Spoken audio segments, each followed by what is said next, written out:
on this scatological episode of MythBusters. Oh, man. It's all about idioms, as the team takes on those phrases we all take for granted. Is it really best to hit the ground running? Or to end with a bang? And for the coup de grace, I know I shouldn't be surprised, but it smells terrible. Adam and Jamie will attempt to polish the unpolishable. Incredible. Who are the MythBusters? Adam Savage. I look good, right?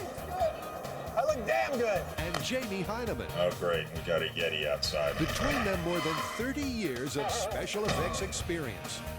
Joining them, Grant Imahara. Oh my God! Tori Galechi. Say hello to my little friend. And Carrie Byron. You're better than a robot. They don't just tell the myths, Bye-bye. they put them to the test.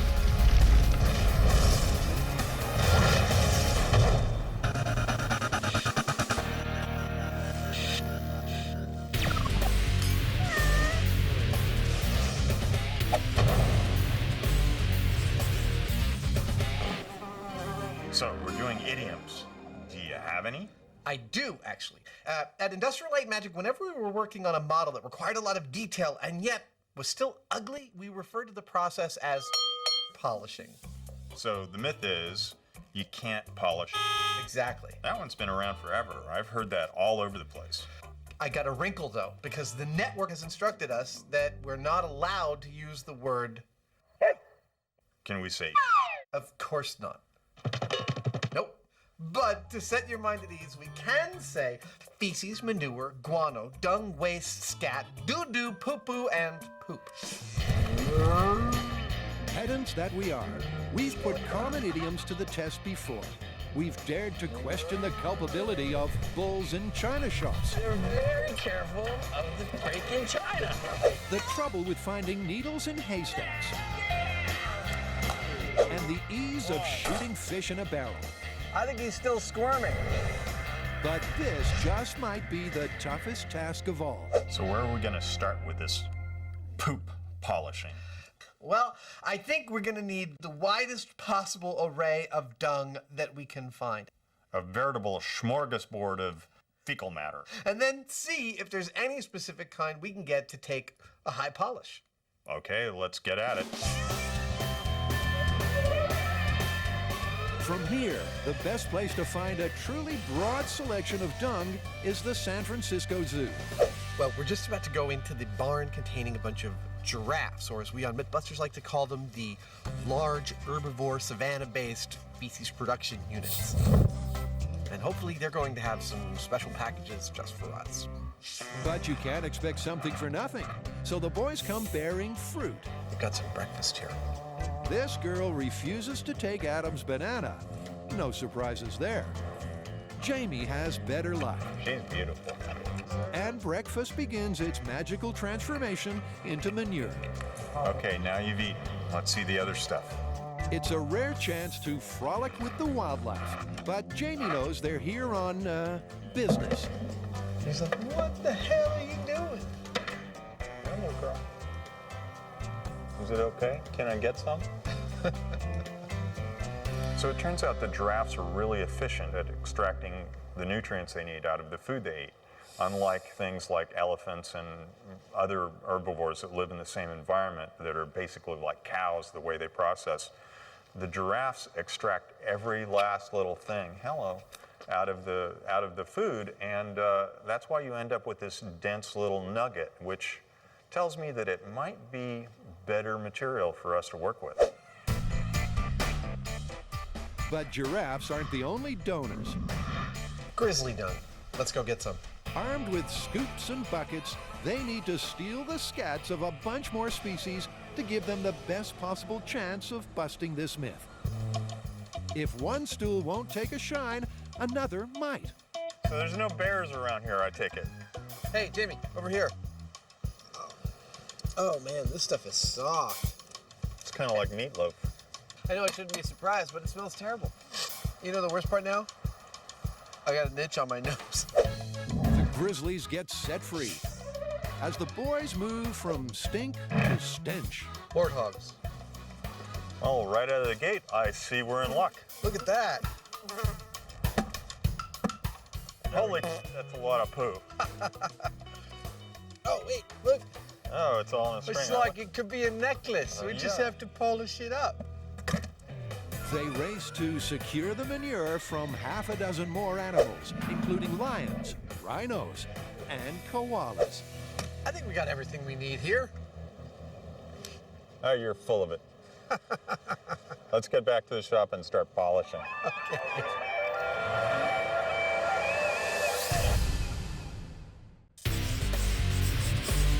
Now, to test a myth with momentum. All right, so what's next?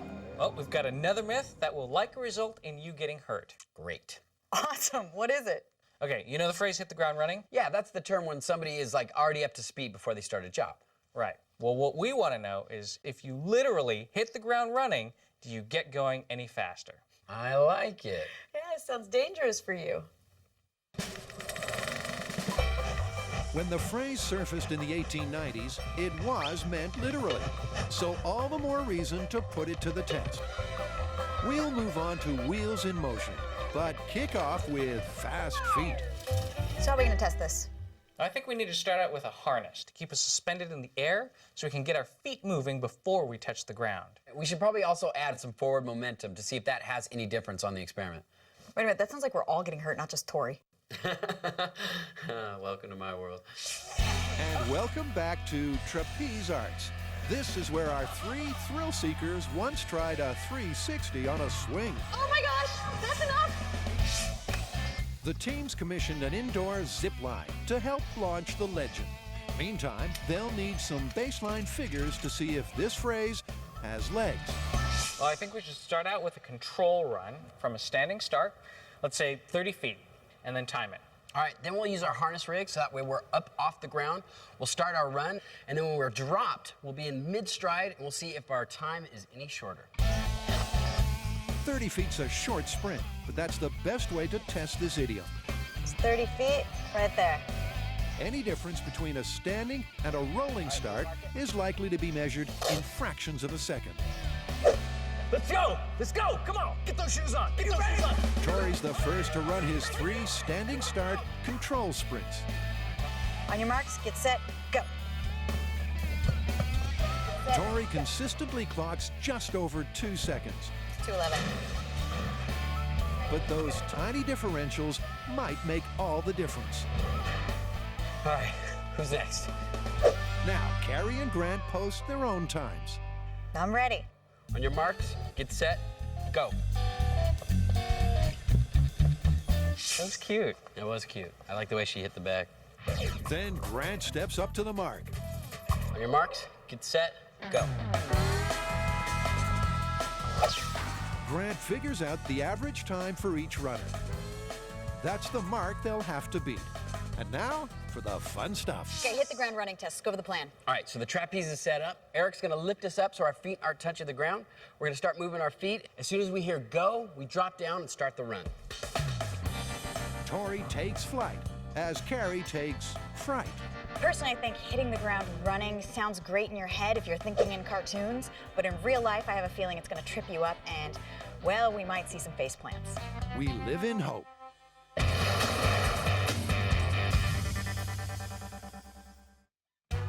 Adam and Jamie have gathered the droppings from 9 different animals to see which, if any, buffs up the best. Those babies would hurt coming out. Back at M5, Jamie marks up some tinfoil trays and finds a novel use for earplugs. They work for your ears. Maybe they work for your nose, too. Okay, here we go. Once the poop is partitioned, Oh, man. every sample gets roasted. The theory is that dry dung is more likely to take a polish. The whole point of baking the scat at 300 degrees for 6 hours is not just to bring out the flavor, but also to get out the moisture, to harden it. While it's regular poop, there's no way we can get a polish on it because it's soft. But if we bake it, we get out the moisture, then Presumably it will harden, and then maybe it'll take a polish. It has the added benefit of killing all the germs, which our insurance company is very pleased about. Pink is all I know. This is like the most twisted lunch tray ever.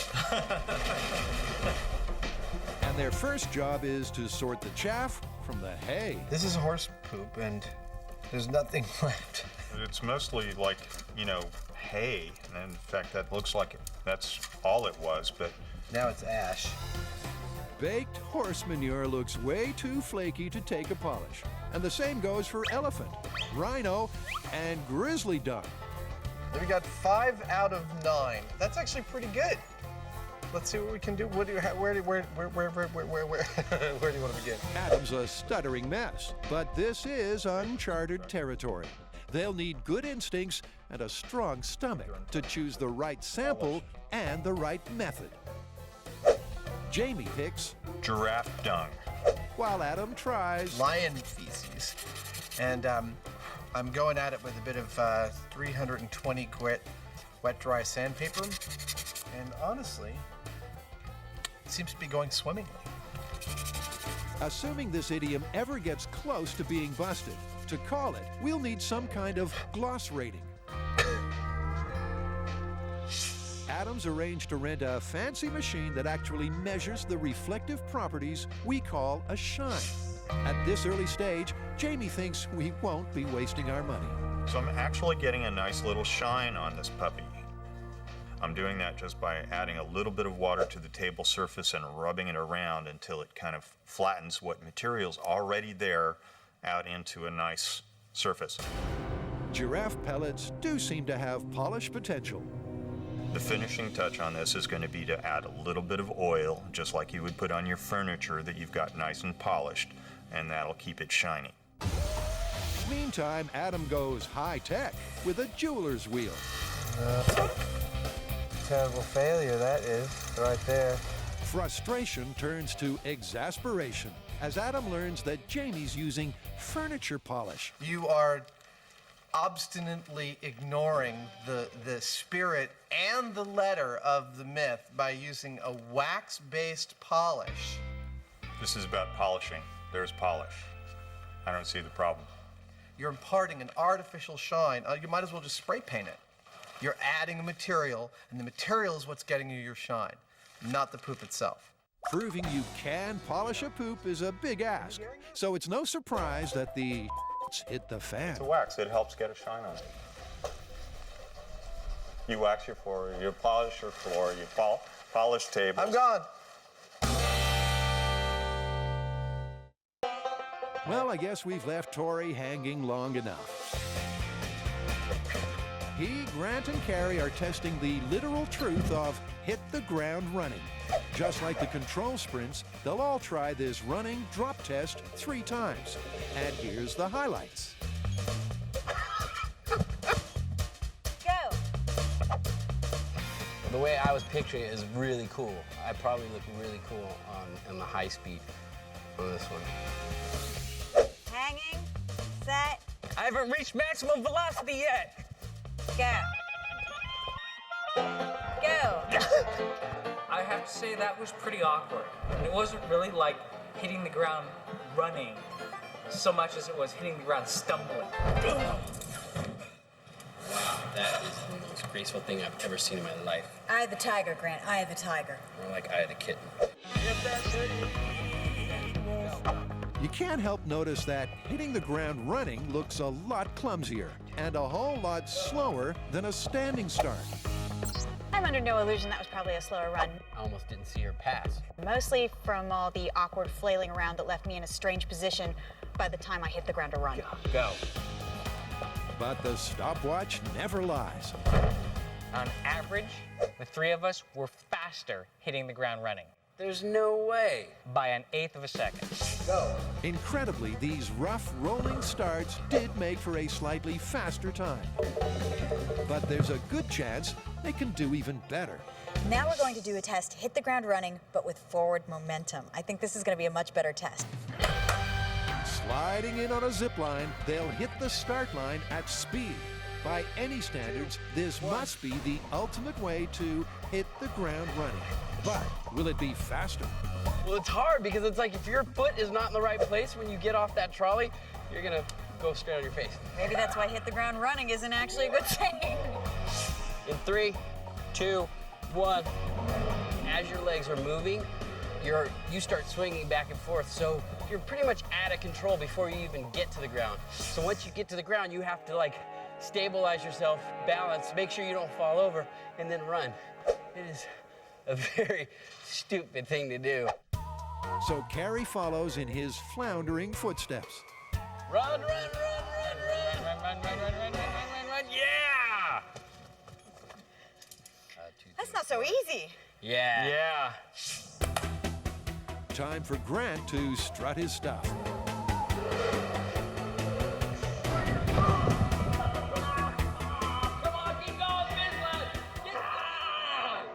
When your legs go in the air, the trolley starts rocking. Suddenly you can't tell where the floor is, and I hit the floor, and things just went all wrong. I just don't think that there's any way that this idiom works whatsoever. I just don't think you're ever going to get a significantly better time by running ahead of time. I think it's crazy, and we should just stop saying it. But Carrie and Tori finally did seem to hit that mark at high speed. Still, it all comes down to those fractions of a second. Running in the air with the forward momentum test is a quarter second slower than planting and running. Really? That's a surprise. So the jury's locked on the literal truth of this popular phrase. Surprisingly, falling was faster and swinging was slower. So what say we replace legs with wheels? Hey, how about a bike? I like bikes. Oh, we know your track record with those.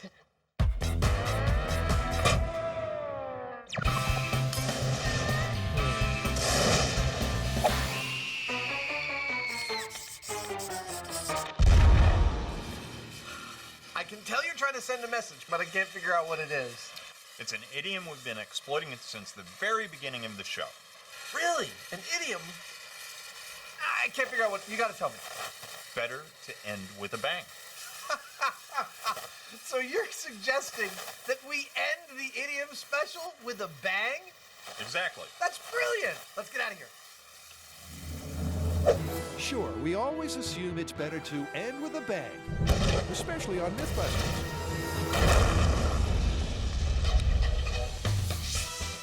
Today, we'll put the predictable Big Bang up against a spectacular slow burn. But first, well, we'll have to blow something into tiny, tiny pieces. So, ending with a bang. What are we going to blow up?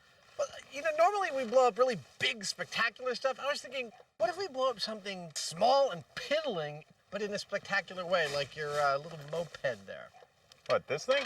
Yeah, I love it. let's do it. Ensuring no one goes home with 9 fingers or 1 eyebrow, Frank Doyle and J.D. Nelson. So the goal is to make Jamie's moped go away. Det cord. Det cord, alias Primacord, a.k.a. linear explosive. It might look like a clothesline, but the core of this flexible tubing is compressed powdered explosive. Does it have to be pretty? Hey, nothing on this show needs to be pretty. It just needs to be thorough. I don't know what this moped ever did to me, but for some reason I'm really enjoying the idea of watching it go away. Okay, let's replace the word thorough with strangulation. Yes, for today's bang, we have chosen a vintage mobilette or moped, which we have wrapped carefully with aged primer cord, several hundred feet, held together with duct tape and ignited with the blasting cap. I trust it will be fabulous. All right, it's beautiful. But beauty sometimes needs a helping hand. Well, I'm not one to let well enough alone, and the task we have is to go out with the bang. So I'm going to add some gasoline. This is a technique we learned when we were doing the Hollywood explosion, and if you take a look at this footage of me pretending to be my own action hero, you'll see what kind of explosion we can expect from this. 3, 2, 1!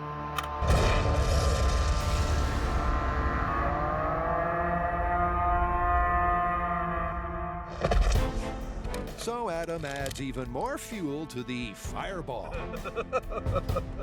When a demolitions expert laughs like that, it's time to run for cover. At least the boys have a bunker to hide in. Okay, everybody ready? We are. All right.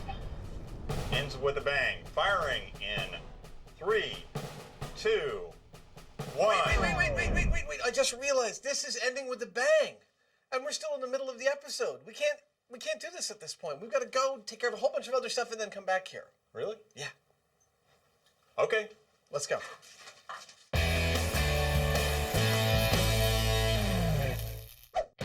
Carrie, Tori, and Grant have been testing the truth of the idiom, hit the ground running, to see if it really is faster than a standing start. The results were surprising and inconsistent. But where feet failed us, wheels might provide the answer. We'll end with a car, but start with a bicycle. You may remember this bike from Drive Shaft Pole Vault. We have a very interesting relationship, me and this bike.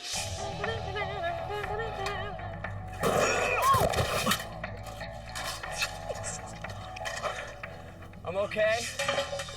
I need to be able to get this bike up to speed without it touching the ground. So I'm gonna build a rig that will hold up the back wheel. The hit the ground part of this phrase means the bike needs to start suspended. What I need to do next is make the release system. So that way, once the bike is up to speed, we can quickly release the back wheels, it'll hit the ground, and we'll see what happens when we hit the ground running. Adding extender foot pegs to the back axle, Tori modifies the mechanism to drop on demand. Go ahead. 3, 2, 1. Yeah! It's gonna work!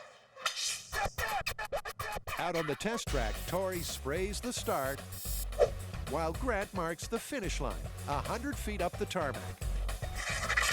Then we'll stop the timer once we hit the finish line, and we'll do it 3 times. That way we get an average time from our standing start. These first sprints wouldn't scare a retired mailman. Excellent. But for the sake of consistency, Tori needs to wear a safety suit for each and every test. Just riding a bike. I mean, how dangerous could that be? Yeah, but this is not the dangerous one. But when you're suspended in the air, pedaling as fast as you can, then it gets dangerous. Ready, set, go. As with the running tests, they average the times from 3 standing starts. Go. What's my time? 6:68. Go. And the Tour de Tori passes without incident. 6:34. I got a better time! But we all know that once you learn how to fall off a bike, you never forget. Now we're going to move on to our suspended test. Tori's going to be on the bike, suspended above the ground. He's going to pedal as fast as he can, and then we're going to release him and see if he's any faster. My prediction for the next test, 3 words: crash and burn. All right, I'm ready! But is he? If history is any guide, Grant should have 911 on speed dial. Set, go. Pathetic. Keep going, keep going! 8.72. Not very good. As soon as you hit the ground, you lose balance. So then you have to like regain your balance and at the same time start your pedaling. So it's such a hard task that it really makes getting off the line slow. So as far as hitting the ground running goes for a bike, not a great idea. And here at MythBusters, a bad idea is always worth repeating. Ready, set, go. Oh. Try as he might, Tori just can't, well, hit the ground running. Once he hits the ground, there's so much friction, there's so much weight there that it just immediately stops, and he is basically at a standstill. All right! Dude, hitting the ground running sucks! This was just like when we were at trapeze arts and we were trying to catch with our feet. It's really hard to, well, hit the ground running. 10.09 seconds. Just to remind everyone, Tori's control run was just under 6.5 seconds. Clearly, the friction between the road and the falling rear tire stopped the wheel dead and unbalanced the bike. So, far from proving an advantage, this test is going backwards. Your average hitting the ground running was 9.27 seconds, 2.8 seconds longer than the control. That's not good. It's not looking so good for hit the ground running on a bike. But we can't stop there. We still have a car. Yeah, let's ramp it up. All right.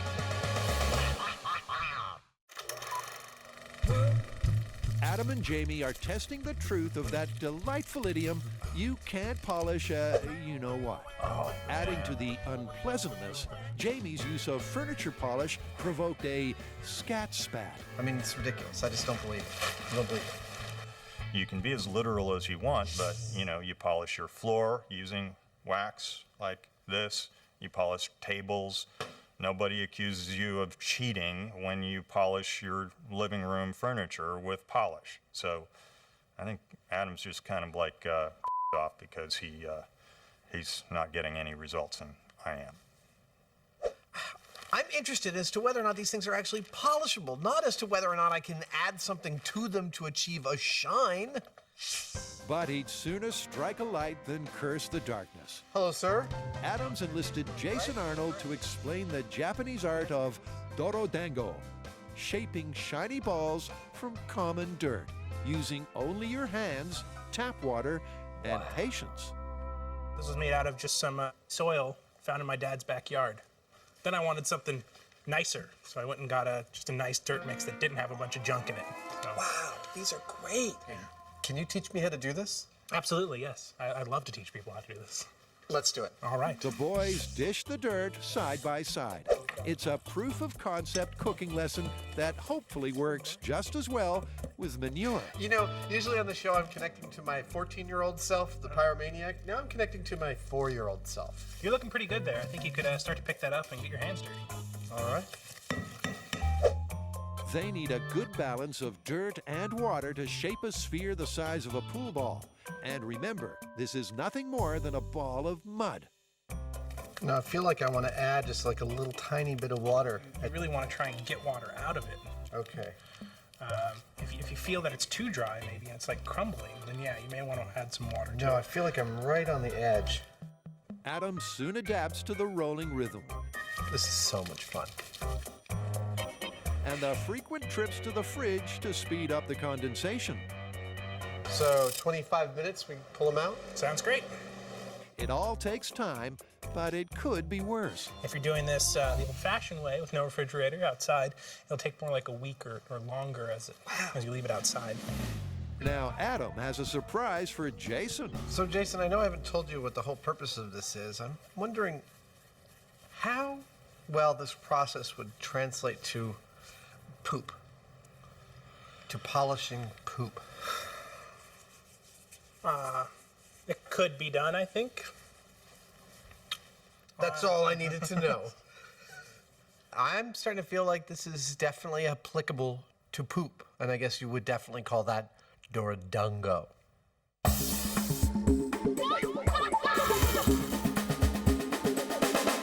Well, I suppose we should talk about where this came from. Well, in this case, we have better than a citation. We've got actor, director, and comedian Jerry Lewis, who claims he coined the phrase. Yeah, it was in the late 60s. He was in his editing suite working on his latest film, and Stanley Kubrick walks in asking if he can watch. Well, Lewis responds, implying that the film was no good, that you can't polish. And it's been in the popular culture ever since. Check it out! Time to mend some fences with a method we hope they both agree on. Look at that. That is dirt, water, and this little elbow grease. Does it bounce? No, I think it's actually pretty darn delicate, but I think this is our process. That's beautiful. I think we just need to choose the most dirt-like of the scat and start with that. Okay. Adam adopts the ostrich droppings.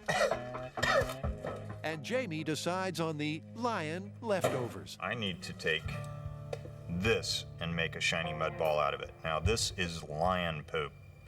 And The reason I want to use it is because these guys are almost exclusively carnivores, and their poop is going to be, have a certain characteristic because of that. I'm holding on to a ball of wet dung, and I have a hard time imagining that it's going to be shiny when I'm all done.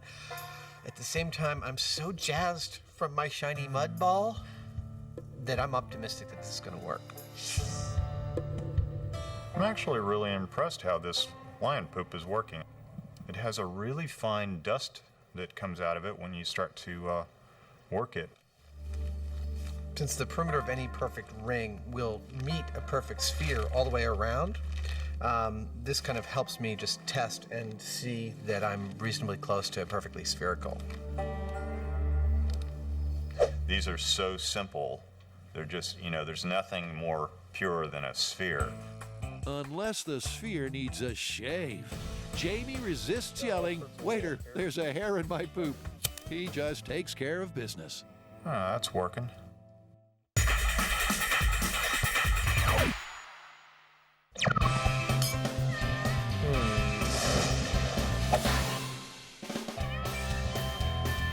Carrie, Grant, and Tori have risked life and limb to see if it really is faster to hit the ground running.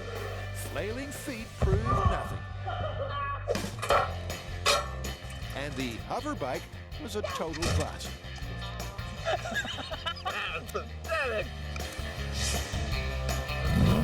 But with much more weight and maybe more grip, this stunt sedan just might do the trick. I like driving.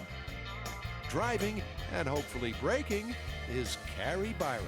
My strategy to keep consistency is I am just going to floor it for the start of each one of these tests.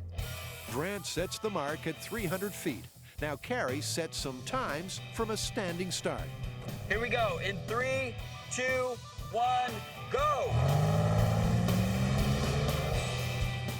7.97.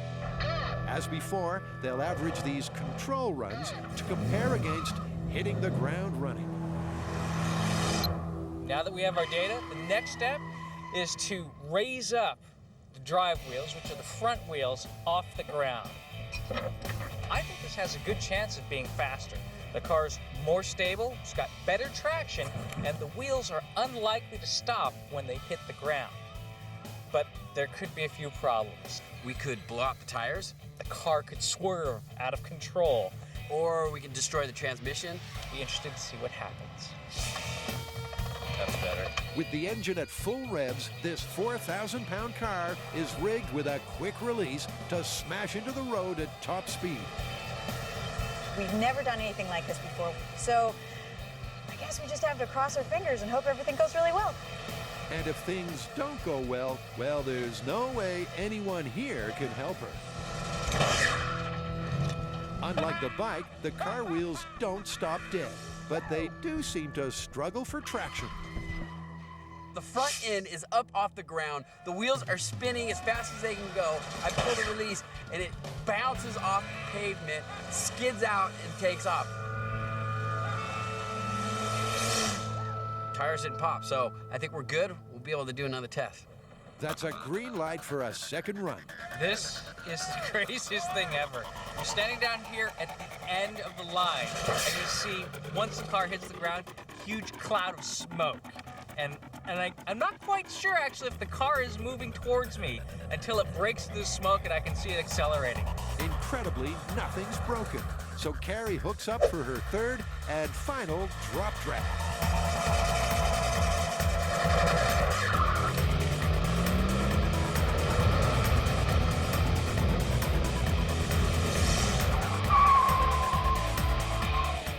That was so awesome. The redneck and me screaming the whole way. I love a good burnout. Oh, and I'm sure the test went well too. At the end of a day charged by hormones and horsepower, it all comes down to timing. Was hitting the ground running faster than a standing start? Now, as cool as that was, I don't know if it made it any faster. You know, I was concentrating so hard on just going straight. It just all went slow motion for me. All right, well, the results are in, and it was very close. Now, the average for the control test for the whole 300 feet, 7.88 seconds. What was hitting the ground running? The average of hitting the ground running, 8.04 seconds. Yes, we busted this one! And we busted the car, so we gotta push it home. We've tried it running, cycling, and now motoring. This is one idiom that works better in theory than in practice. Push harder! Wait, who's steering?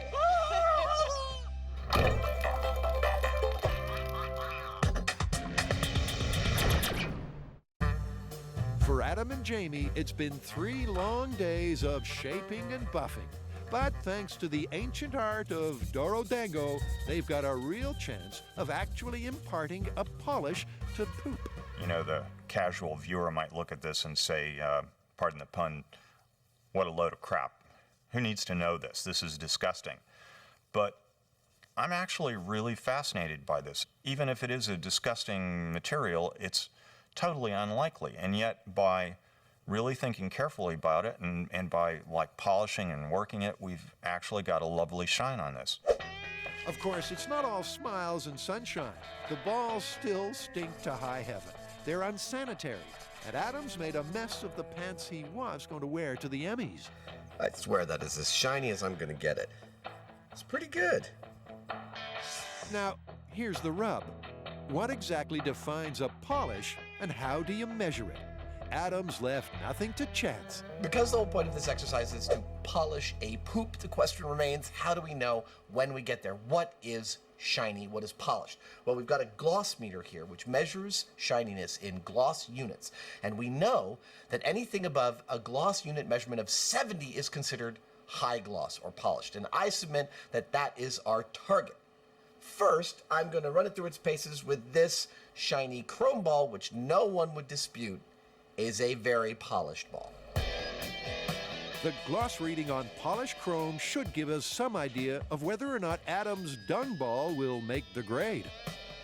Okay, the results are in. Shiny chrome ball, 275 gloss units. Now I'd like to measure my Dorodongo.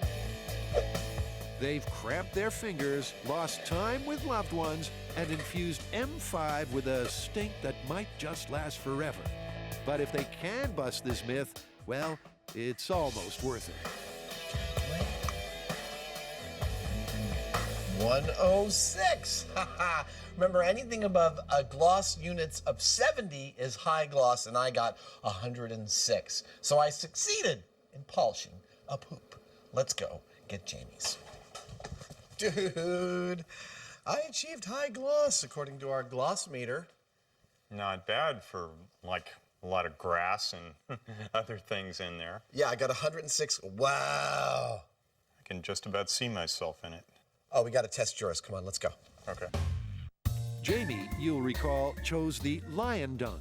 So in this bizarre quest for the best and brightest, it's carnivore versus herbivore. Nicely done. 183 gloss units. So you should know anything above 70 gloss units is considered high gloss, and you knocked it out of the park. So I guess I succeeded. This is nothing but poop. Yeah.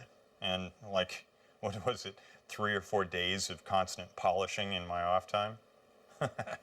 Who knew? Well, 106 gloss units for ostrich. 183 for a lion. They're shiny. They are. I'd say we've handily busted this myth. You can, in fact, polish a poop. Yes, you can. It's busted. I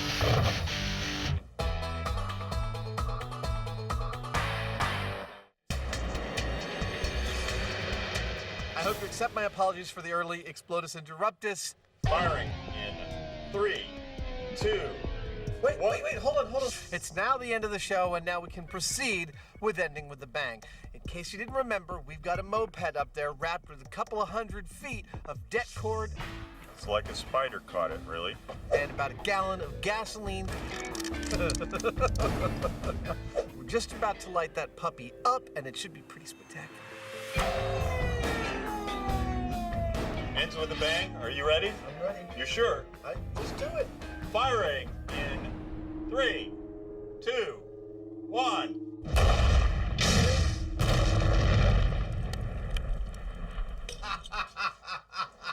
That was suitably Suitably spectacular. and suitably devastating.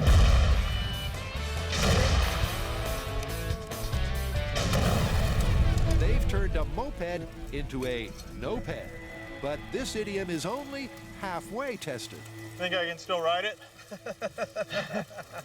Well, that was a heck of a bang. That was one really good bang. Let's check the high speed. All right. We got our bang, and it was a peach. But now Jamie's got this idea of destroying an SUV with thermite, which is awesome because it probably doesn't mean a bang. And now we get two things to compare against each other to see if it really is best to end with a bang. What's the earliest reference we have for ending with a bang? The researchers had some trouble with this one, but they cleverly pulled up a 1925 poem by T.S. Eliot titled The Hollow Men, which ends with the stanza, "This is the way the world ends, not with a bang, but with a whimper." So does that imply that it's better to end with a bang? I think that's what he's saying, and I think that idea hit the popular culture and came all the way around to us. But just what is Jamie's diabolical alternative? Let's ask the man himself. We're gonna make some thermite. That means I'm gonna take this and mix it with this in that, and we're gonna cut that in half. Okay, that's nice and brief, but we'll need a bit more detail. Thermite is a mix of iron oxide and finely powdered aluminum that burns at super hot temperatures. We used it previously during the Hindenburg episode to a pretty spectacular effect, as you can see. The Hindenburg had a paint job partly based on the key components of thermite, which at least contributed to this historic fireball. Thermite's also used to build bombs and in commercial demolition, so it's not the kind of thing you buy pre-packaged. So Jamie has to mix his own, very, very carefully.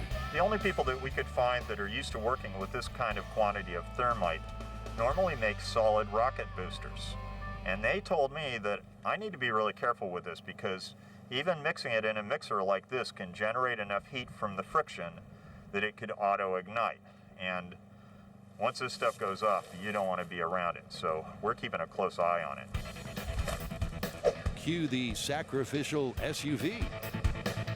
It's Adam's job to prep the patient. I have to remove the tires because they don't want the tires to burn out here. So of all the things we're going to destroy, we're going to leave the burning molten rubber out of the equation and just set the car down on its frame. The first batch of bathtub thermite is bagged and distributed. So I figure we stuff these in around the engine, and when it starts to run through the hood, it'll set them off. Now, Adam's method gives an insight into Jamie's madness. He's landscaping the car with house bricks to form a flaming gutter. My vision is that we're going to create a river of thermite that's going to rain down on the inside of this SUV and cut it right in half. Now, is it going to do that? We don't have a clue. It hasn't been done before, but it's going to be cool. Something's just occurring to me. What's that? This is a freaking lot of thermite. Have you found anyone who's ever set off this much? Nowhere close. Cool. Maybe somebody has, but I couldn't find them. If he could, they probably wouldn't approve of this. By the time he's finished, Jamie's used more than 1,000 pounds of thermite. I don't know, but I think that ought to do it. Ought to do something. This is, it's like repeatedly trying to do things that only happen in cartoons. Well, if we don't, who will? The aim here is to stage a spectacle that's better than a bang. So, what are the odds? It burns at 4,500 degrees. It's self-oxidizing, meaning that you can't really put it out because it doesn't care what you do to it. And as far as we know, nobody's used this much before. It's going to be amazing. If this works the way we're planning, if we actually achieve just splitting this SUV down the middle, then absolutely it's going to be better than a bang. But I really, it's anybody's guess as to whether or not it's going to work. Okay, I'm going to light her up. Over. Don't you just love seeing history in the making? Jamie sets the slow burn fuses, then moseys on back to safety.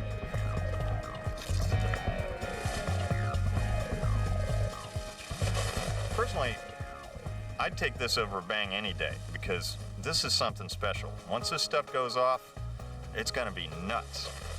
I think something's starting to happen towards the rear of the car. Oh, cascading. Yeah. Oh, yeah. That's what I'm talking about. Oh, it's coming out the windows. It's definitely gotten into the cab. Burning thermite is 3 times hotter than molten lava, and the UV rays are so intense you can't view it up close without a welder's mask. No wonder Jamie thought this might be better than a bang. God, that's gorgeous.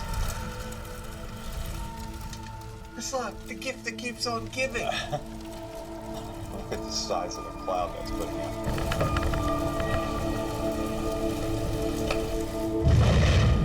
Wow. Oh, there it is. The river's running down.